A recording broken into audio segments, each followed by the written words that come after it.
It's another beautiful day for baseball in Los Angeles. And baseball podcast. Josh Schaefer and Blake Harris Cover everything Dodgers right here on Inside the Ravine.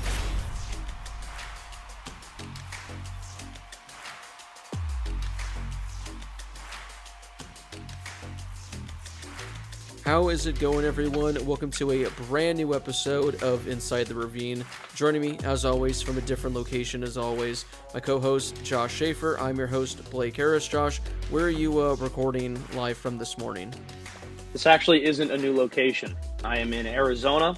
I have done several shows here before, but the place where I'm at has rearranged this exact room.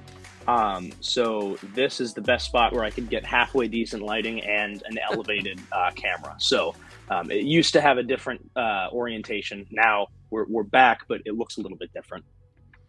Well, there you go. And a new location to celebrate a new Dodger, because Josh, it seems like we were just recording an episode like this, celebrating the signing of a new member of the 2024 Dodgers. And the offseason continues to surprise. The Dodgers, not official yet because they're going to have to make some 40-man roster move, have reportedly agreed to a deal with Yoshinobu Yamamoto, the number one starting pitcher available on the free agent market, considered by many to be already one of the best pitchers in all of the world. He was one of the better pitchers in Japan. He comes over.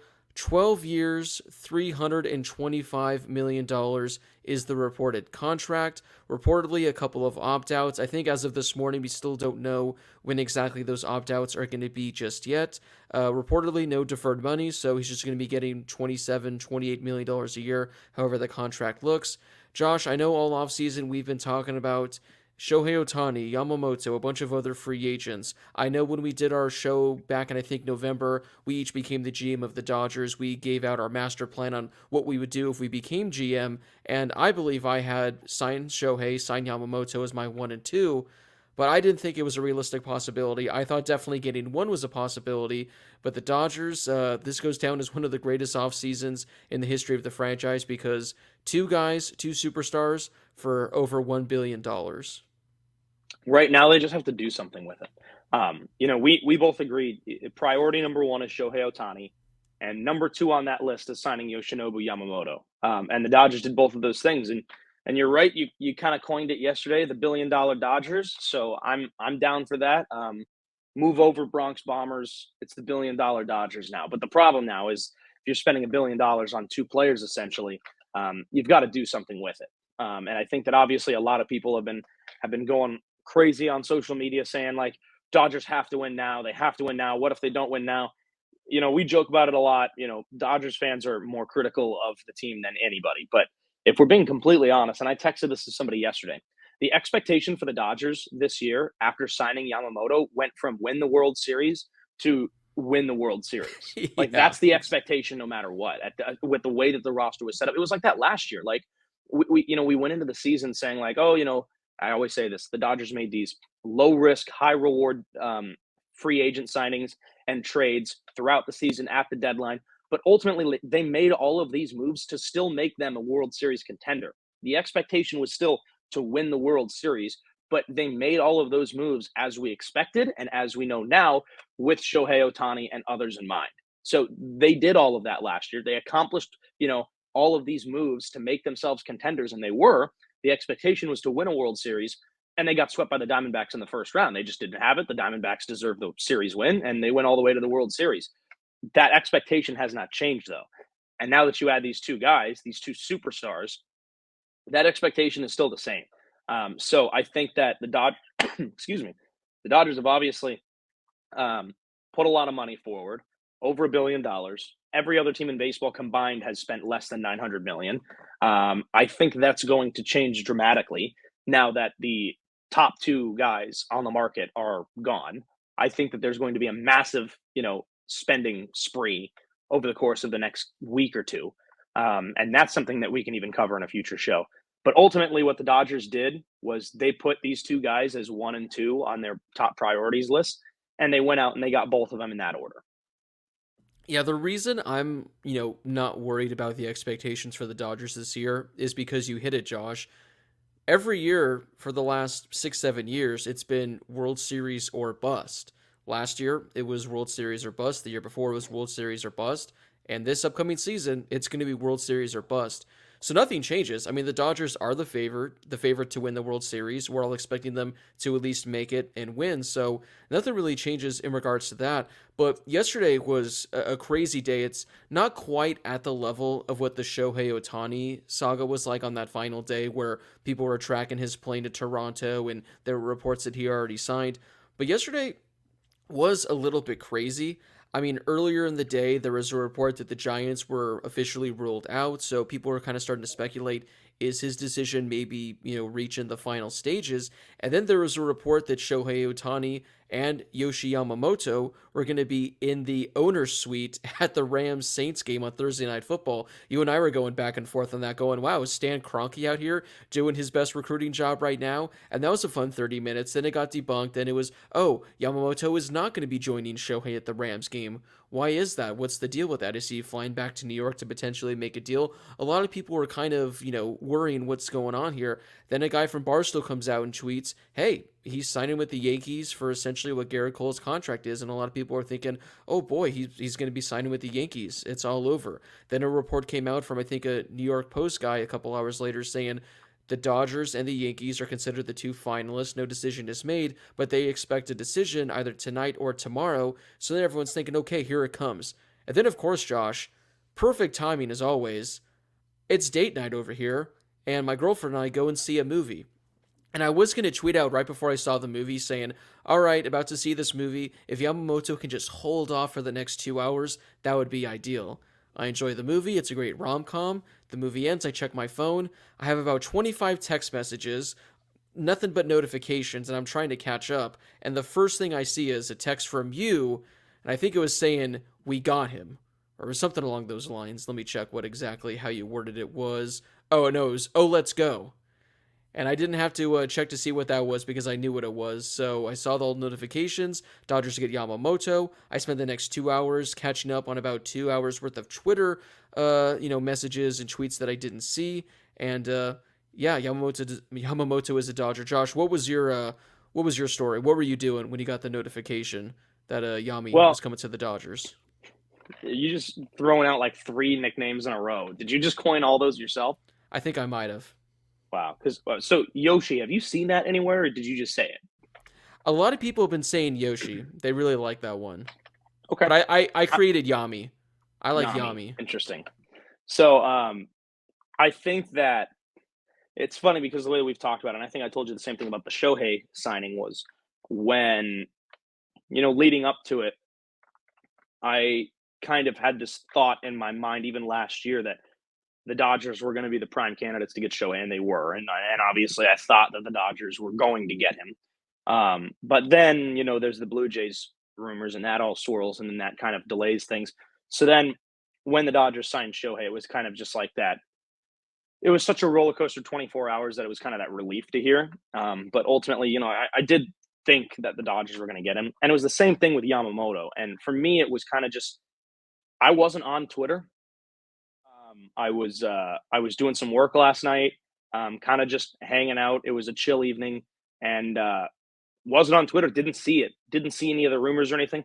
Just got the notification on my phone. So like you, I was preoccupied, and got the notification on my phone, which immediately was like, no way. But again, we talked about this on our last show. Like, I thought the Dodgers were going to get him. People have asked me, like, I think he goes to the Yankees. And I'm like, I don't know. Like, I just think that the show, I could have gone either way. Once the Dodgers signed Shohei, I thought it was a for sure thing. And then especially when we saw that he was going to be at the Rams game and then he wasn't at the Rams game, thought that maybe that had kind of deterred things a little bit. But ultimately, what sticks out to me is kind of the same thing as Shohei. Shohei was reportedly offered an identical or close to identical offer from the Giants, chose to go with the Dodgers, chose to defer all that money for a later date so that the Dodgers could still have a bunch of funds to go out and sign free agents and improve the team. And then another thing that stands out for me is the Dodgers land Yamamoto for 12 years, $325 million, but he was offered basically an identical offer from the Mets and turned it down to sign with the Dodgers. So that's 2 teams that have offered, if not the exact same contract, something very, very similar that these two guys turned down to play with the Dodgers. And I think that bodes well for this team going forward, because I think that stands out. Like, these guys want to be here, which I think is super encouraging going forward. I still think that there's work to do. Obviously, it all has to pan out in the long run. I hate to even put this in the universe, but injuries happen, as we know. Guys go through slumps. The team has choked in the playoffs and an infinite amount in the last couple of years, other than 2020. Like, we know all of the bad things that could happen. And basically, for the Dodgers, it's just about making sure that they can capitalize on these opportunities, and that's easier said than done. But I think right now the Dodgers are piecing together one of the most insane off seasons in league history up to this point, just with 2 signings. But forget about who those guys are. I mean, spending $1 billion with a B in one off season is absolutely ridiculous. Yeah, I mean, especially when you've gotten the off seasons we got in recent years, more recently last year with Noah Syndergaard, David Peralta. I guess that was our punishment for having to get to this offseason. But I agree, Josh. I was still kind of favoring the Dodgers the entire way in the Yamamoto sweepstakes, just because there were so many different factors at play. Obviously, the report that he grew up a Dodgers fan, so he already had that love for the Dodgers going back to when he was a kid, probably because of Hideo Nomo. The fact that him and Shohei are so close, the fact that Shohei was involved in the recruiting process, and the fact that the Dodgers had the available funds because of the Shohei deferrals to go out and sign Yamamoto. I wasn't expecting 325. I didn't think he would get more than Garrett Cole. I have to go back and watch our episodes from the beginning of the offseason, or even if we talked about it earlier in the year. Maybe we were like in the ballpark of like 150 to 200 million. I remember when we started talking about him getting more than 200 million, we were kind of like, I don't know about that. I don't know about giving a guy 200 million that's never, thrown over here. And now he's getting the highest, contract in MLB history by a pitcher. But when you, look at it year by year, it is only $27 million. That's the same that like Glasnow's getting. That's the same that Rodon's getting. So for the most part, you look at the big number and it might be a little scary, but stretched out, especially at his young age of 25, if you're getting this guy in his prime from ages 27 through 31 and you're paying him $27 million a year, that's an absolute bargain. And another thing is, again, we don't know when these opt-outs are, but theoretically, I mean, he could have an opt-out in 5 or 6 years, and if he lives up to the expectations, he could very well opt out and at age 29 or 30, test the free agent market again, sign a contract with someone else, and just like that, the Dodgers aren't on the books for the rest of his $250 million. So I think it's an absolute win-win scenario. But Josh, my question to you is, we look at the rotation now where it stands. Yamamoto is probably your game 1 ace. Tyler Glasnow is your game 2 guy. Then you probably go Bobby Miller game 3, Walker Buehler game 4, and then probably some form of rookie combination for game 5, like an Emmett Sheehan, a Gavin Stone, a Michael Grove, maybe like a Ryan Yarbrough. Do you think the Dodgers still need to go out and get another starting pitcher, or do you think they're content, and are you content with how that starting 5 looks right now? Well, as we saw last year, I'm not going to sit here and anticipate all 5 of these guys to be available all season long. It's just not going to work that way. I think that the Dodgers do have some options that they can go to. Obviously, there are still some guys in the system that can be called up, similar to how Bobby Miller and Emmett Sheehan were called up last year. And then, of course, there's a guy who has worn 22 throughout his career that is still a free agent that's not going to be available to the summer. By the way, your tweet last night was so funny. The Willy Wonka with the Gene Wilder, that was so funny, and it was so perfect. And that could be Clayton Kershaw come the summer when, he's actually ready to play. So I think that if the Dodgers could go out and bring back Kershaw, I think your rotation's looking pretty darn good regardless of how it ends up working out. The one thing that I'll say based off of, the last point that you made was in terms of the money, I think you're right. The 325 really jumps out and it kind of makes you go, whoa, real quick. But then 12 years, like when you and I had talked about this, I don't recall saying a number like a dollar amount. I can tell you right now, I did not expect it to be 12 years. I'm pretty sure I said he could do something similar to Shohei, where he comes over and it's like a 6-year deal. And then, he's coming over here for the first time, 6 years. Once that deal's up, explore, see what you can get, see where else you might want to play. Did not expect 12 years. And of course, there's the opt-outs. But at least going into this season, Yamamoto, I would say is ace like 1A, without ever thrown a ball in Major League Baseball before. Right after that, I'd say it's Walker Buehler, and then we'll see what happens after that, because Tyler Glasnow's in the mix too, and he's that same caliber guy. So really, that's the way that the rotation works out for me right now, is those five. But I think other guys can slot in where we see fit, and of course, I think the one that jumps out to me that people have forgotten, which is crazy to say right now, but Clayton Kershaw. Like, I sincerely think that the Dodgers should bring back Clayton Kershaw. I think they will, on a team-friendly deal, and then suddenly they're in the mix by the trade deadline or the All-Star break, and suddenly the Dodgers are adding Clayton Kershaw as if he's a trade deadline acquisition. I forget where I saw this on Twitter the other day, but I wanted to bring this up because I think it's actually genius. Someone came up with this theory that Clayton Kershaw is not going to sign with the Dodgers until probably middle February, because once spring training opens up, that's when you're able to transfer players onto the 60-day IL. So it wouldn't make sense to sign Kershaw now, because then you'd have to clear room on the 40-man roster. But if they hold off and they wait until the middle of February, they can sign him and then, just transfer him to the 60-day IL. So I think that's what happens. But I agree, Josh. I think as of right now, the rotation is fine. Rely on those young guys as your number 5. And like you said, if Kershaw comes back in July or August, all of a sudden now Clayton Kershaw is your number 5 starter. So I think the Dodgers are more than okay with that. I'm sure they're not done this offseason. They still got a couple moves still to make. But for the most part, it's an absolute win of an offseason. I don't think you could have asked for anything more. I mean, if you actually would have asked us, what's your dream offseason, I think we both would have said sign Shohei and Yamamoto. And Yep. the Dodgers did that. So it's going to be brought fun in to Tyler see. Glasnow too.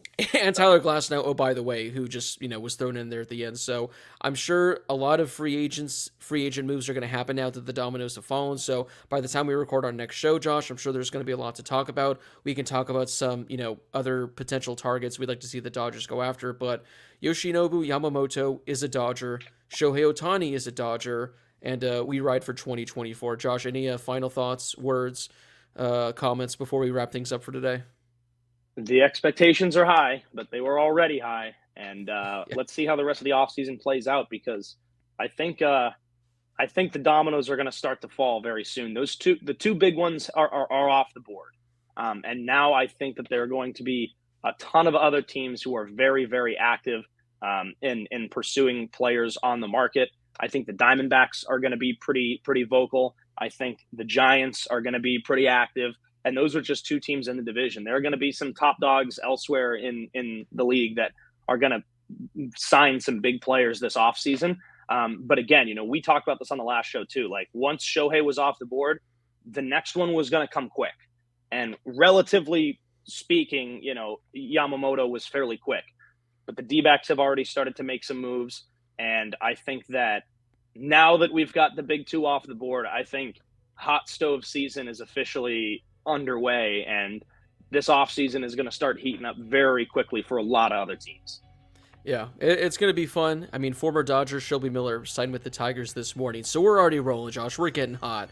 We are getting hot, but you guys can make sure to follow the show on whatever social media app you guys use. We're on Twitter, Instagram, and TikTok at Inside the Ravine. You guys can also catch our full episodes over on YouTube as well. If you want to listen to the show wherever you get your podcasts, we're on Spotify, Apple, and of course on the Odyssey app. For Josh Schaefer, this has been Blake Harris. Thank you guys so much for listening. Celebrate with us all Christmas season long, because the Dodgers got Shohei, they got Yamamoto, they got Glasnow, and of course, Josh, they got Manuel Margot. So yeah, this team just keeps on adding. Give us someone else next. I need more. But again, as always, thank you guys so much for listening. We do appreciate it. Hope you guys enjoy your holiday season and enjoy the rest of your week wherever you may be.